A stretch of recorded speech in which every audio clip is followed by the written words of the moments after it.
Coaching for Coaches. I'm Phil Valentine.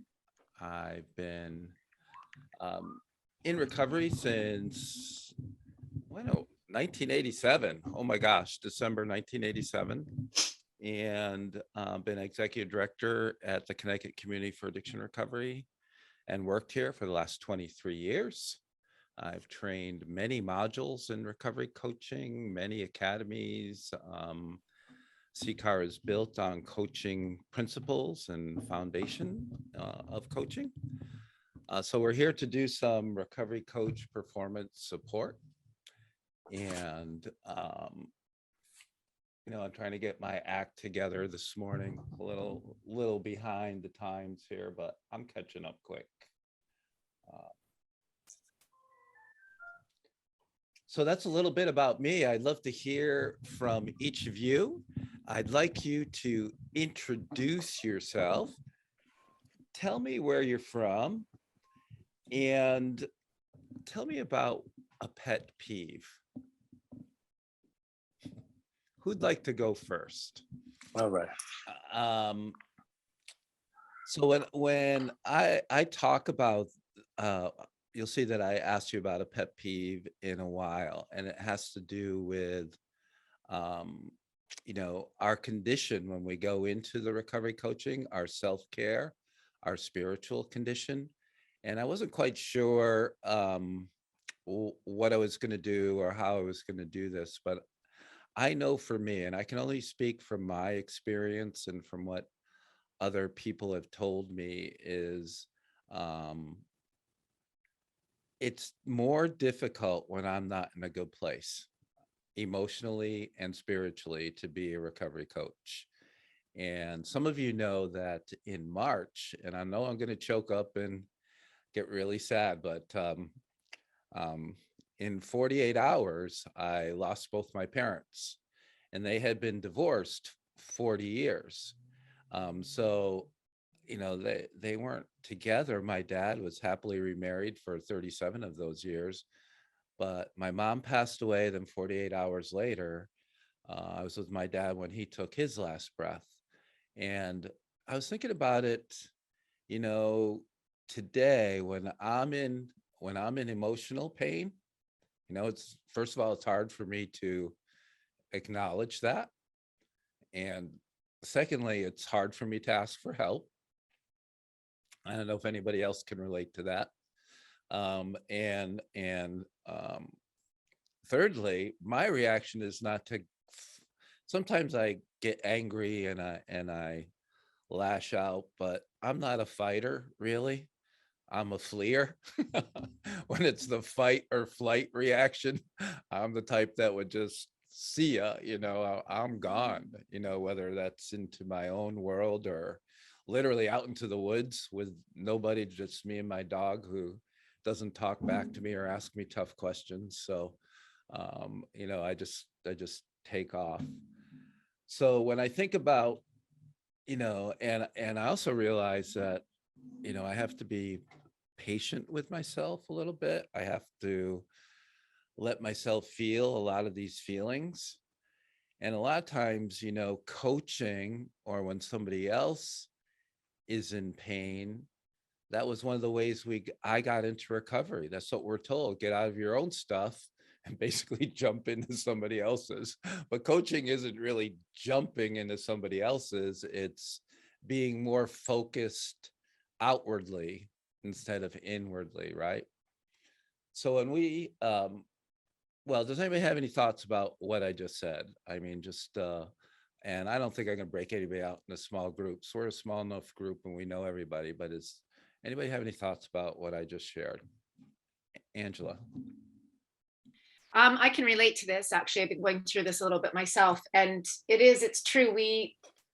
If you're in recovery, I don't know if it's just a common thing in recovery, or maybe just in general. I find that I don't know how I get really stressed out and full of anxiety. And sometimes before I got into recovery, it would just be obvious, drinking or whatever. But now I sit with my feelings, and sometimes I have to slow down to do it.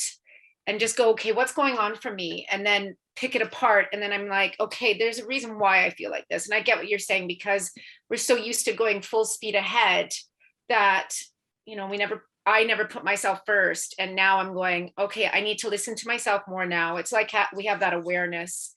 And yeah, it is difficult asking for help or reaching out to other people. I always feel like, oh, am I just being, the center of attention all the time, or too full of drama or something like this? So a lot of inner critic stuff.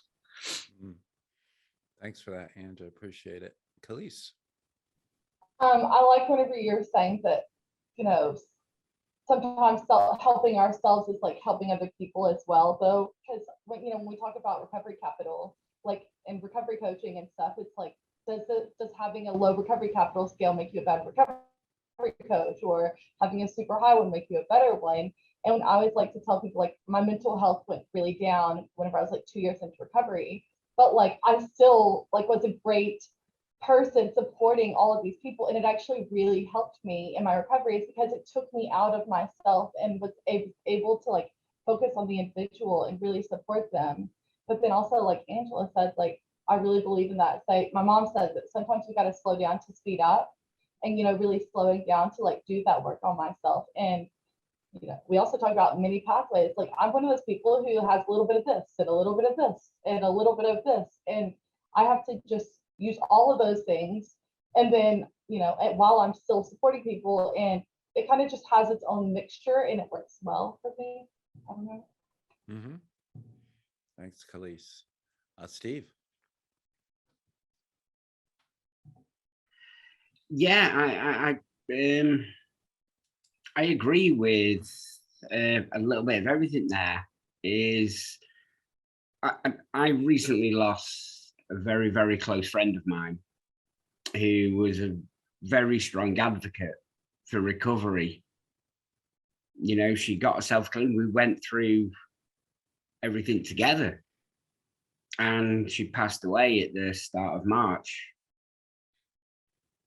But she was constantly doing too much for everybody else. And we always kept saying to her, like, you need to slow down a little bit, take a little bit of time for yourself. And, she was doing volunteer work. She was on TikTok. She was on Instagram, every social platform going. And yeah, she never took time for herself. And I think you do need to sometimes, do what you want to do, but don't overexert yourself, because you can't help somebody if you're not in the right frame of mind to be able to help them. Thanks, Steve. If that Appreciate makes that. any sense. It does. Thank you. Dom. Yeah, hi. So I can definitely identify with what you were talking about with the great emotional pain. I tend to, I've in the many years I've been in recovery, I've learned to kind of gain some coping skills for that kind of stuff. But with great emotional pain, I have realized that my first response is isolation, and wanting to just like kind of not be around anybody, and kind of, and then the return of that is, then I wonder why nobody's reaching out to me, right? Like, so it's really about, for me, the constant learning of myself, and managing my own stuff, and different things. But when it comes to emotional pain, I think it's just different, and not sure why it does that, or why the response is always isolation and depression. But you just kind of get in that funk. And I'm grateful for the people in my network and in the recovery community, because they keep me out of that funk. And I found people in the process, and other coaches that I can talk to them about certain stuff. And actually, there's a couple of on here that I've shared stuff with, and they help me work through things in my life. So I guess for me, it's really about the community when it comes to that emotional pain, and going through that kind of stuff. So I just wanted to share that. Thank you, Dominic. Appreciate that very much. Karen. Yeah, first off, Phil, just to say sorry for your loss, and Stephen also. I lost my dad about 15 months ago, and I was there with him when he died, which was a, pretty unique, profound experience, and has kind of made me reassess pretty much everything in my life, which is one of the reasons I'm moving back to the UK and changing everything up. So I'm seeing it as a gift as well that he gave me. But yeah, just what you said, Phil, about being encouraged to kind of, if we're feeling particularly, and maybe in a 12-step background, being encouraged to sort of like jump into other people's pain when we're feeling it ourselves. I just feel like it's really hard to get that balance right of doing my own work on processing my own stuff before being there to help other people, but also not sitting and wallowing in my own stuff. So, obviously I tend to not be great at getting that, gray area of balance and going one way or the other. But I know that reaching out and being of use and service to other people obviously does help me and does help me get out of my own head, but I can't use that as an avoidance tactic. I kind of have to do a bit of both and make all those things work together. And that is such an art and not a science, and not always easy to do. So I think, sometimes it is easy to just bury ourselves in work for other people as maybe a bit of an avoidance tactic, which usually comes back to bite us in the ass. But anyway, those are my thoughts on it. Thanks, Karen. Laura. Yeah, condolences to you, Phil. Thank you. You're welcome. Yeah, so that focus inward is, it's difficult, I think, for most people to find a balance with outwardly focusing.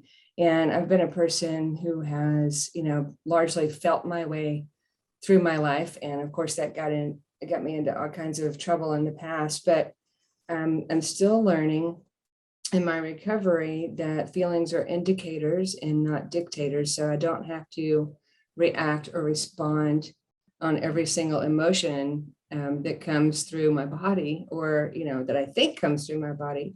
And so that has actually helped me with any clients that I've had to recognize that in them. And so we can have some conversation around that, still learning how to adopt a neutral stance in many occasions, but it is so important for us to do that. Meditation has certainly helped me, just a silent and still meditation, and spending enough time for me in solitude really has helped me to listen and be able to process my emotions much better, so that I'm not carrying that kind of weighty baggage into a session with a client. Wow. Thank you, Laura. You had me writing notes already. I think it's the first time I heard feelings are indicators and not dictators. Love that. So thank you for that gem. Appreciate it. Barry. Yeah. Oh, my condolences for sure, Phil. Prior to recovery, man, I used to, when any uncomfortable feeling, I used to want to create enough chaos in my life and noise. I needed noise and chaos, and that was my way of running. You know what I mean? Like if it just kept something going and noise and chaos. And in recovery, I learned to kind of sit still and process my feelings, but when I was ready, and never know how long that's gonna take. But I did, learn how to help other people and create healthy distractions. Healthy distractions to give me time. Because a lot of times with feelings, I need time to process the feeling and not try to avoid it. Because that avoiding the feeling was the worst thing that could happen to me. Because after a while, it gets so big and overwhelming that I can't deal with it.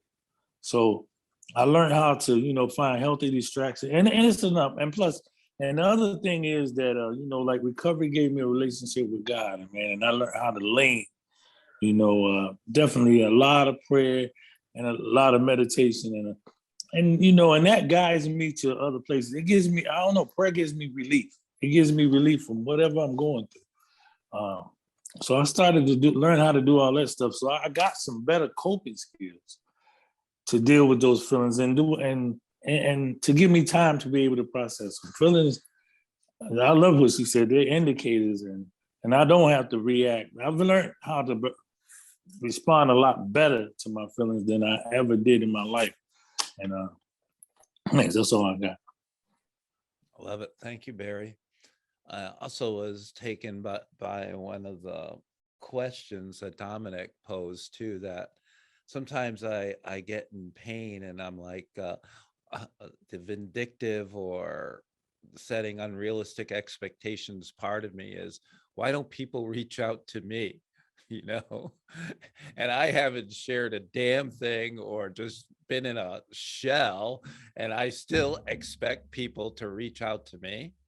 You know, like I expected. Sandy was in a great mood yesterday. She did this wonderful recovery ally training. Our daughter finally made a decision that was very difficult for her on where she wanted to go to school. And I'm sitting here and I'm in a dark place. And I'm like, why doesn't she know? Well, maybe you ought to tell her. And, you know, but my expectation is she ought to just know, you know. I'm such a jerk sometimes. Um, and I don't know if this is what coaching for coaches is supposed to be about, but I'm just sitting there just rambling on. So I coming in, right? And I'm supposed to be here at 9. I live 15-20 minutes away. I leave at 8:30. I'm like, oh, that's a little cutting it close. And I'm playing some music, and then I go, okay, I know I'm not in the best spot, because my first thing is let's blow off this coaching for coaches session, right? Let's just call in sick, you know, phone it in. I don't want to do it. And because I didn't want to get emotional, I didn't want to share my heart. I thought I'd just keep it to the task that I had laid out. And I'm like, all right, that's not a good place, Phil. And I said, God, if you're there, I'm going to switch my playlist on my iPhone. I have like this, like songs is like, you know, a few thousand, right? Just on my like songs list. But I have a Christian playlist, which probably has about praise music, which has probably 400 songs on it. And I said, all right, I'm going to hit shuffle, show me, tell me which song you're going to play. And so I get over the bridge, which is just 5 minutes from here. I hit play, shuffle, and the song by Casting Crowns came up, Scars in Heaven, which is the 2 songs I played that song at my mom's service and at my dad's service. And so I'm like, are you effing kidding me right now? You know, and I'm just yelling like, and then I just let it wash over me and had a good cry and a good resolve to come in and share my heart with you, because you're all coaches. All of you know what it's like to be coached, know what it's like to have physical pain, know what it's like to either fight or flight. So, and I pulled into my parking spot in the back of the building. The song ended as soon as I put it in the park. I'm like, you know, sometimes you just, when you become aware of things and things happen, you get the gift of gratitude for what's really going on in your life and where you are, you know. So what this has to do with when I talk about pet peeves and emotional pain is how do you guys cope when you're not in the best place and have to coach somebody? What do you do?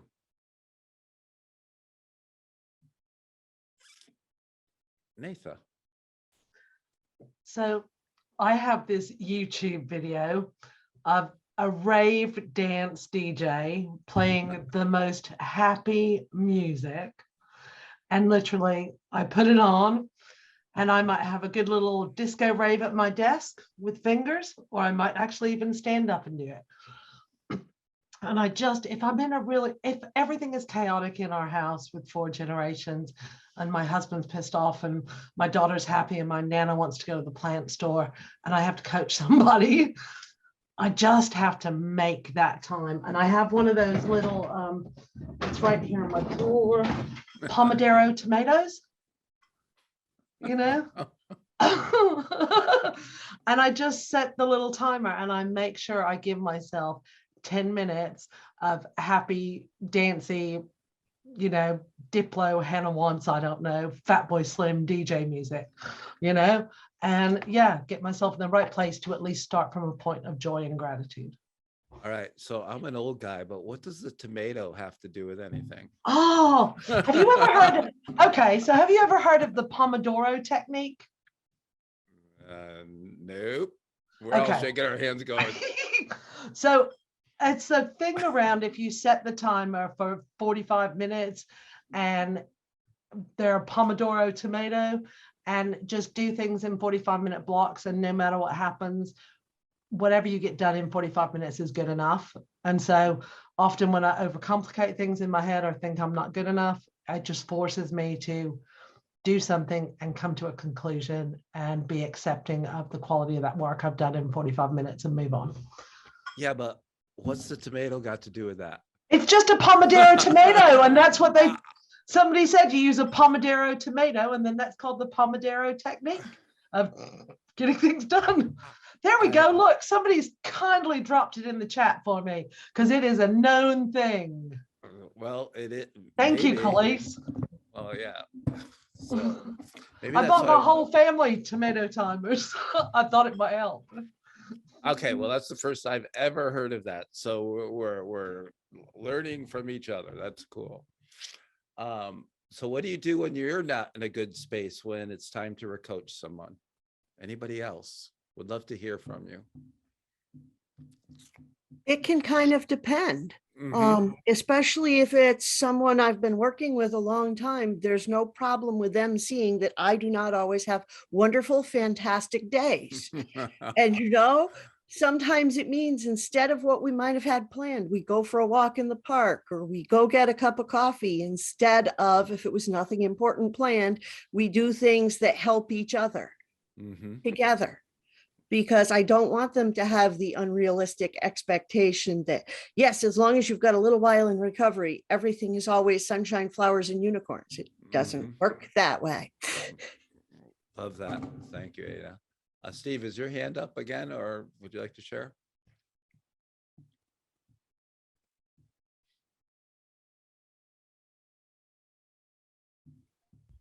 Yeah, I mean, when I need to sort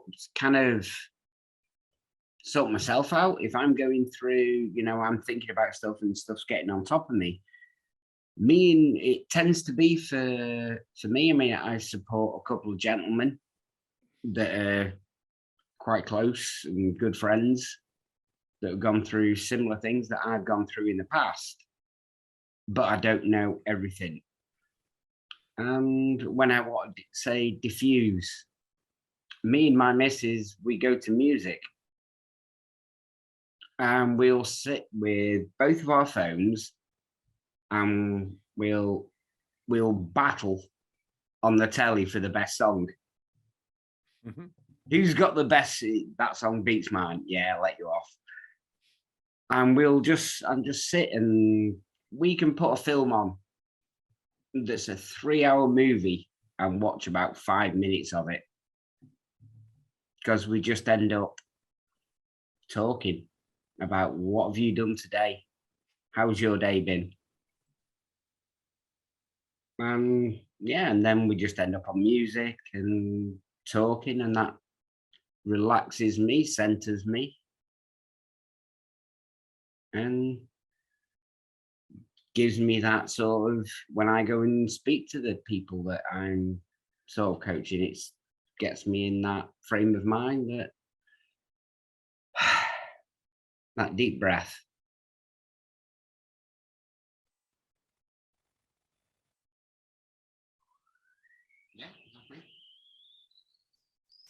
Thank you. Laura.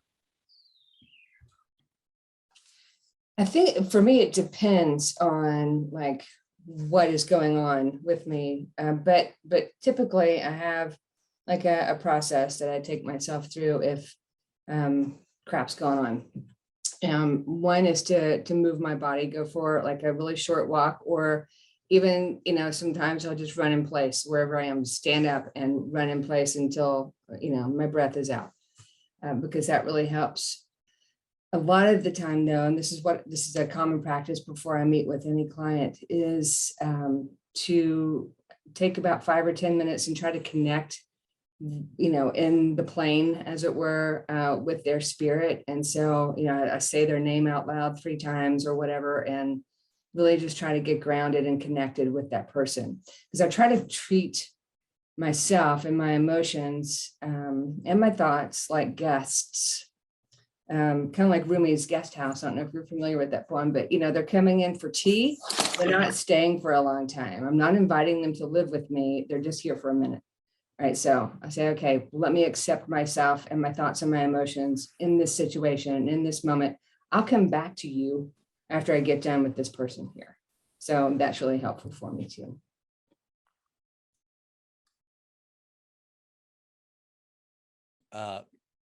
Thank you so much, Laura. Khalees.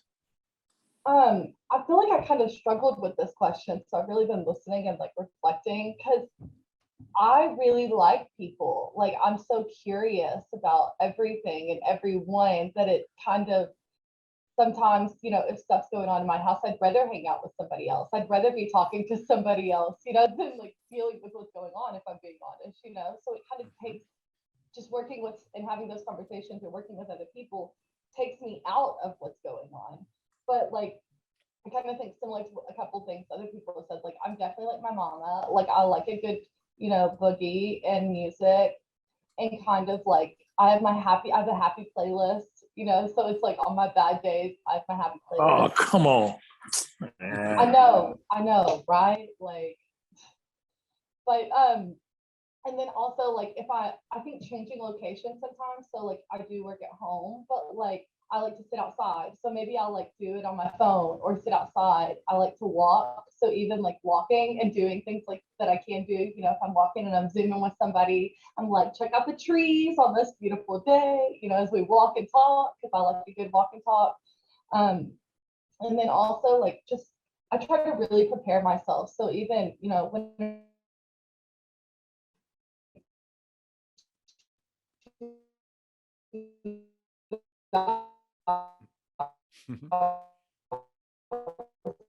before, to just really be on my A game and prepare myself and get in that mind frame of like, I'm here to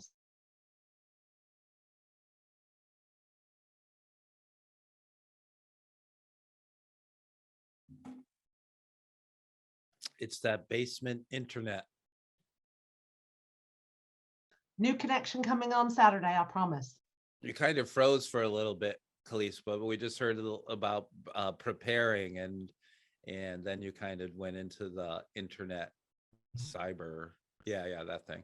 like that. Well, what I was saying is, like, even like whenever I'm delivering training, I kind of like set up like 2 hours before. I like want to make sure everybody has those, the stuff they need. Is everybody ready? I answer questions, and like I really like to prepare. And then also whenever I'm doing work or supporting somebody, it's about them. It's like, I'll never forget, like, my sponsor, whenever I got to recovery, she's like, your ego is not your amigo, leave it at the door. So it's like, I'm there to serve. I'm there to focus on the person I'm with. Like, it's not about me right now. I can go and get my support elsewhere. This is about me supporting somebody else and putting that individual first, or whatever I'm doing first.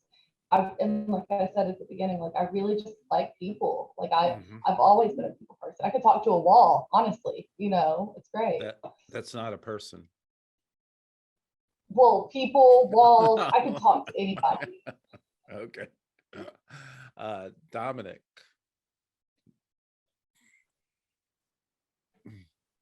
Yeah, so for me, if I'm in a bad place, I'm already and I'm probably already in prayer and meditation, because that's the way I refocus myself. And meditation for me is focusing like on my spiritual condition.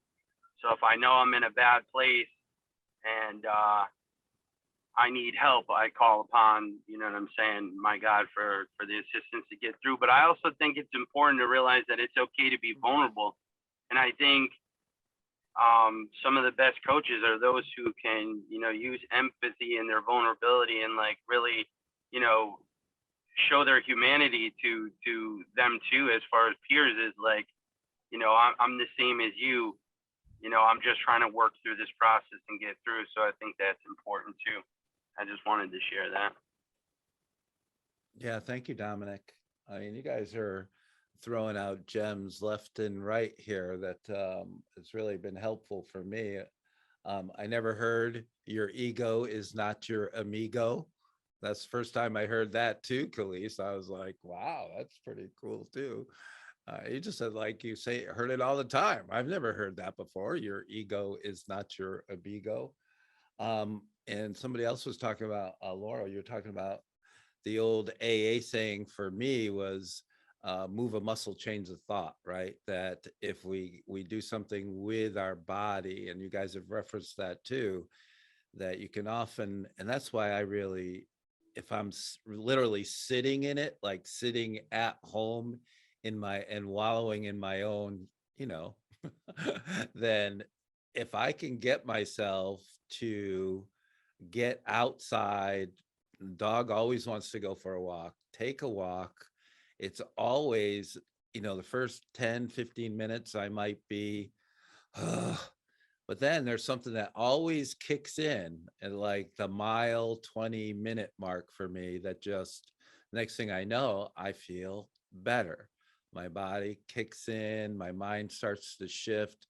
I start to focus on solutions instead of focusing on the problem. And then finally, what that last little string of comments brought out for me too is when we make ourselves vulnerable, like Ada was talking about, sitting, you know, if I might share that with somebody depending on the situation, right? Your art and science. You might not tell somebody the first time you meet them that you're having a bad day. That might not be the best time, but if you're comfortable with somebody, you share your truth.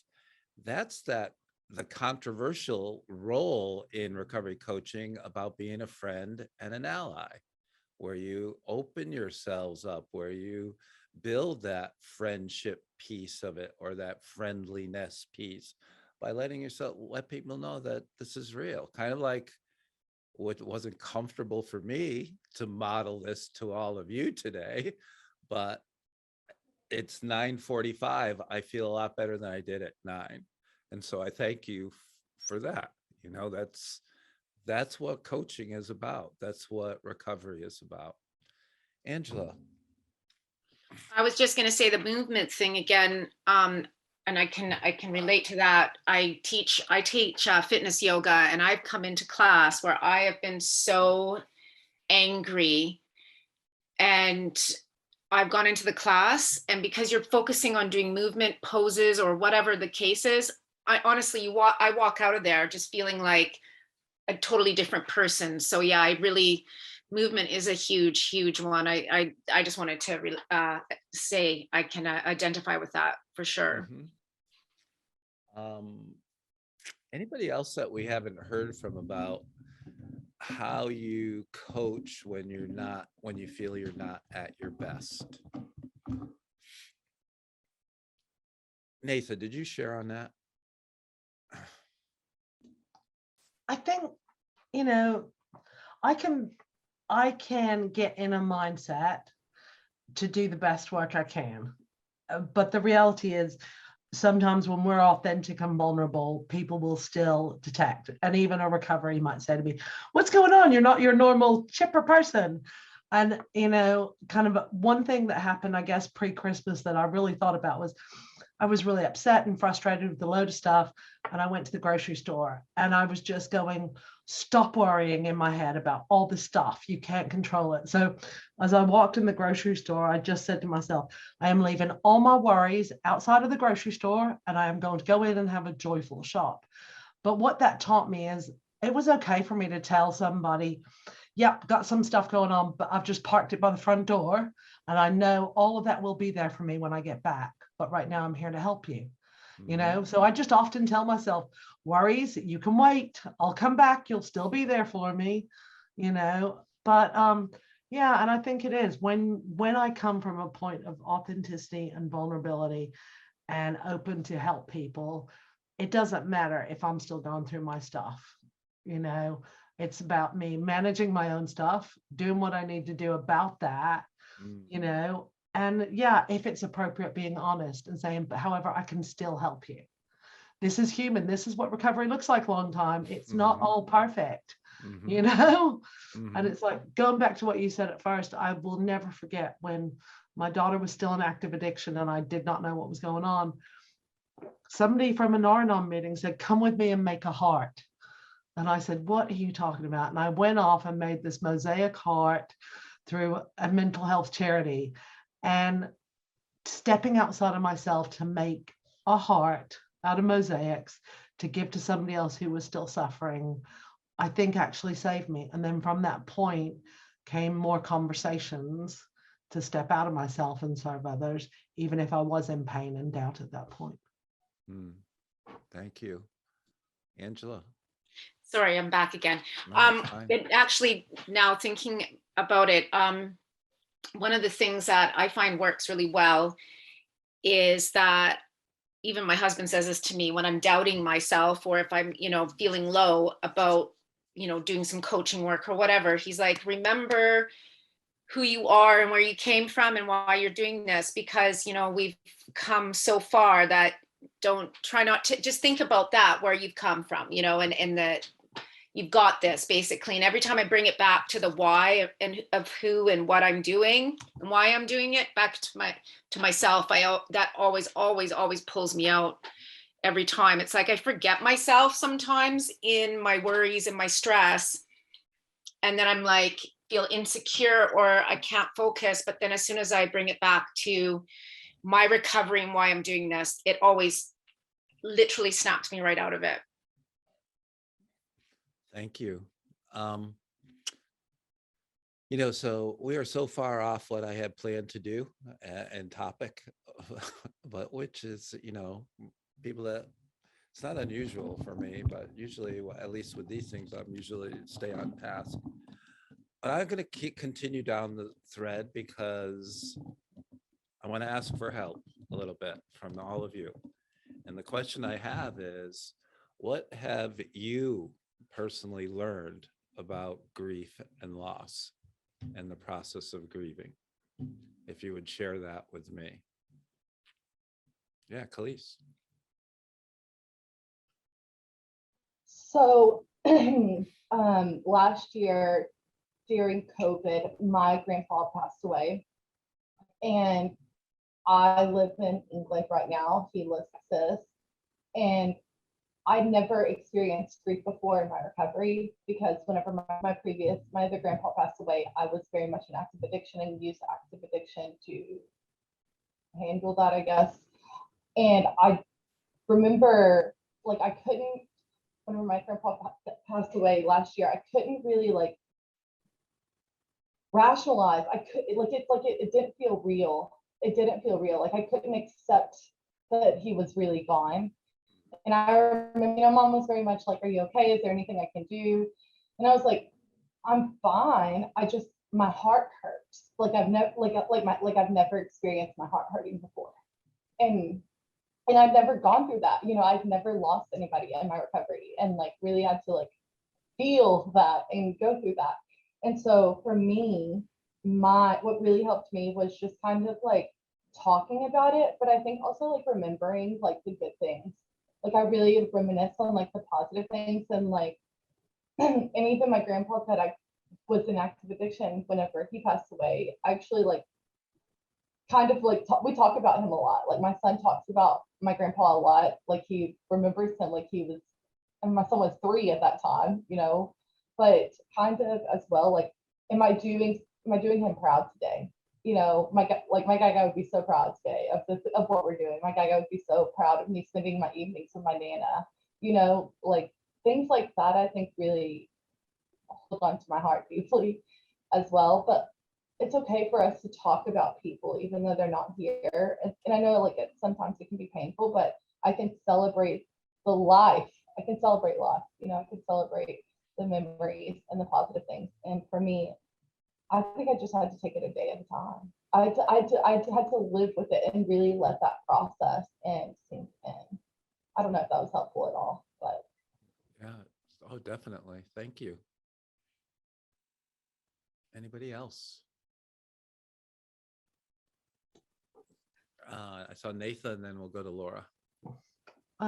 When my dad passed away, my dad had open heart surgery and did not come through successfully and was in intensive care. And they basically said we probably needed to think about turning the life support off.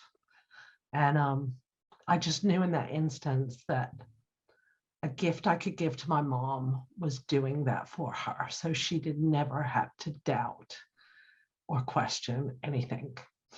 And so I went through that process, and my dad had always said to me, if I can't take the dog for a walk and drink beer, you know what needs to happen, and that was his thing. And so we went through that process. And I think taking that time for about 6 months to just, there were 7 years when my dad didn't speak to me because he needed to really see that I got this recovery thing right. And he was kind of old school, so good 7 or 8 years proof, and then you've got it. But taking that time to think about all the things that he would have enjoyed and celebrated now, and talking about him in those conversations, it was hard at first, but like Clay said, I think me and my mom had so many more conversations about his pet peeves that he had that probably upset us all during times, but also kind of what his reaction would be today and bringing him into the present moment with us. And still today we do. And I think that really helped me because I was ashamed of being a disappointment to him for a long time. And so having the ability to, one, do things for him in that time of passing, but then two, to help my mom and I keep his memory alive so that my grandson and my daughter still talk about him, is a gift now. So, yeah. Thanks, Nathan. Laura.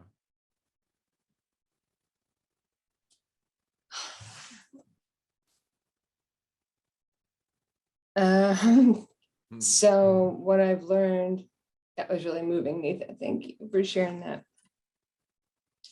What I've learned is that grief and loss are sometimes, they feel at least like constant, and grief and loss is what started my journey into addiction, and also what helped catapult me into recovery. My oldest brother was killed in a car accident when I was 21, or almost 21. And then, fast forward, let's see, 16 years later, my mom is in hospice dying of breastbone and stomach cancer, and I'm in full-blown addiction, and was with her and heard her take her last breath. And that was an honor and a privilege to be there. But that eventually, 2 years later, would send me to get help. And so I feel like I've traveled with grief and loss. I mean, who hasn't? All of my life. But it has helped me understand that I am constantly crossing some kind of threshold, and I'm always in the cycle of life, death, life. Somewhere in that spiral, right? So it's helped me to remember that I am both fragile and strong, and that's okay.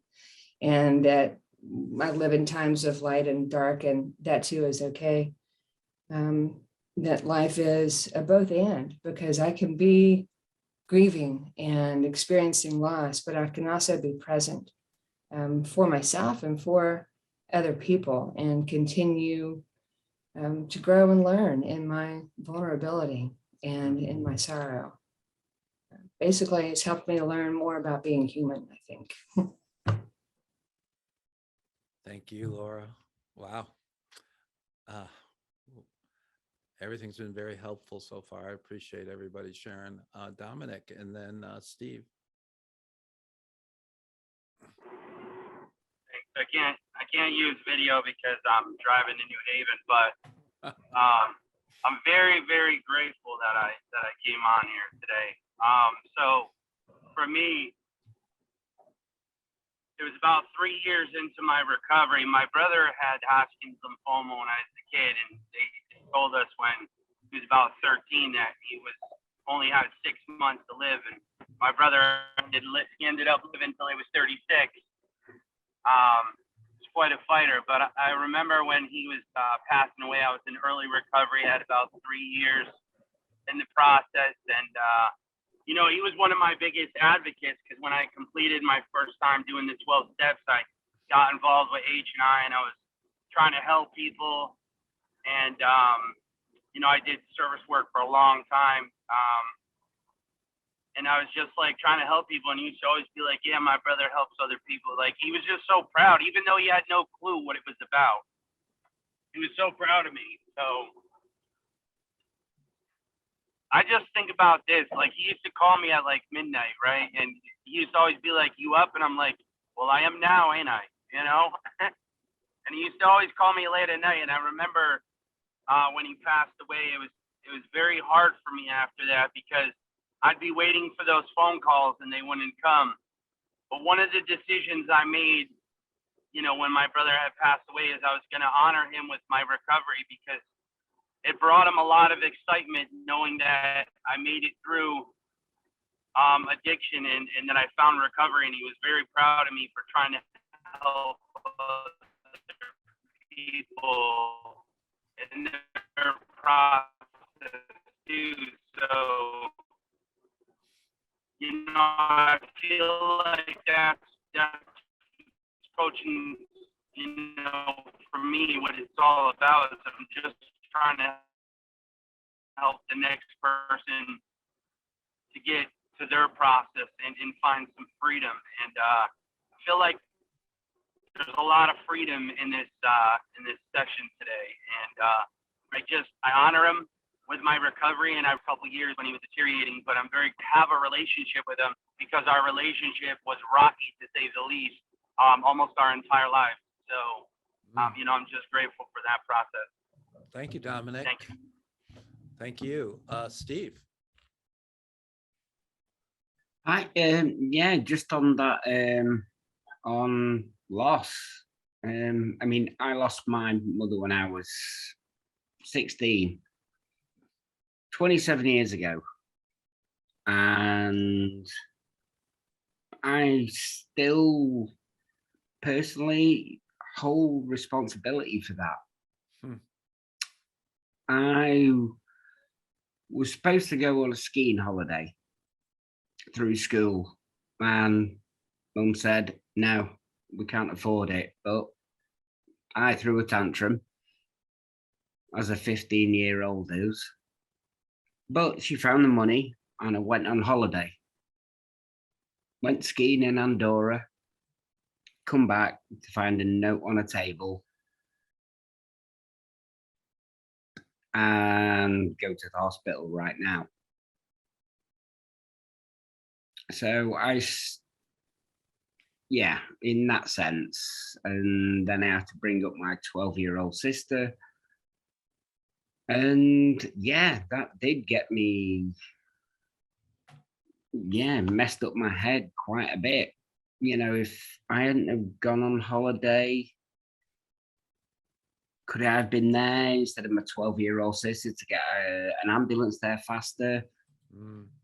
Being a bit older, I could have sorted stuff out, fixed it, and all that. And yeah, there's always that double thinking, I think, you know, when you double guess yourself and you think, if I had done this, if I had done that.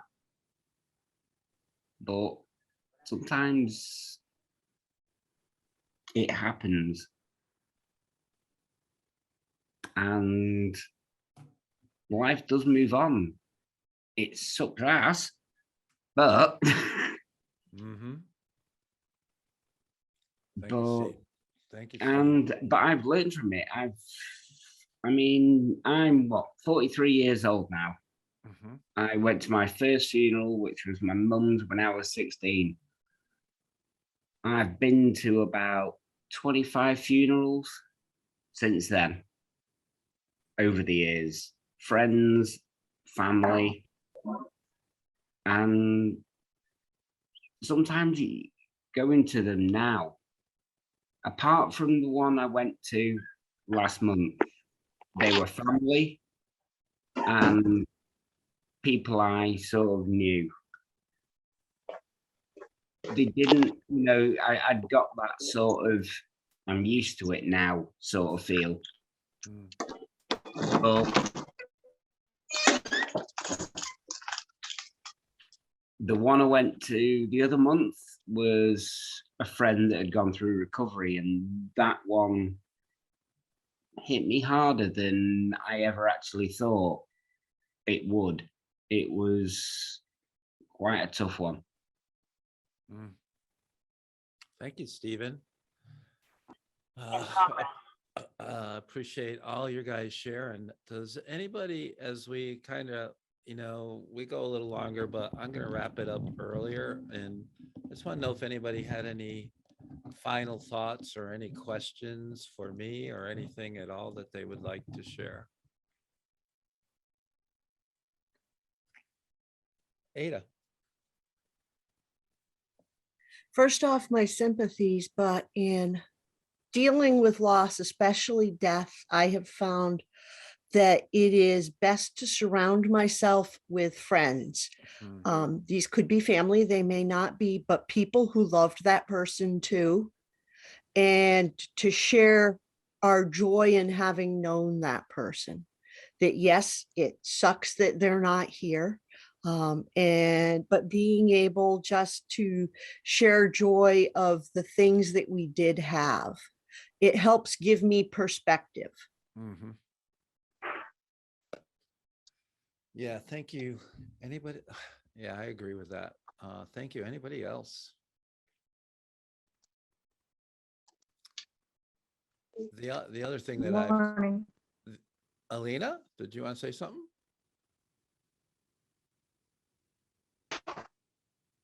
Oh, can you guys hear me?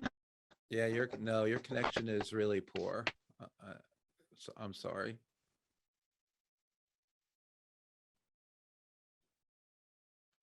So one of the things I've come to the conclusion of in this short time too is that I've been on this earth, that anytime we get this emotion where our heart hurts, like Khalees said, or the tears flow, that it is because of love. The greater you love, the greater the grief, right? So I just have, I'm blessed that I'm able to recognize the love that I have, that people have for me. And when I grieve, it's definitely a function or directly related to outpouring or impouring of love. And I don't know that it's ever, I used to think grief was something to be fearful of or afraid of or a bad thing. But now if you can look at it as a blessing, that it's about love, then it takes a little different energy for me, if you will. And Laura, thank you for sharing that poem. I have it up on my other screen. It's absolutely beautiful. I love that. I thank you all for your support. It means the world to me. And I might need to go in the woods and have a pretty good cry, which is okay too. Buddy can deal with it. But I'll be back here next month, God willing, and the creek don't rise, and we'll see what God has in store for us then. So thank you all very much for your love and support. Appreciate you. Thanks for showing up today. Thank you. I'm grateful. Thank you. Likewise. Peace. Thanks, Phil.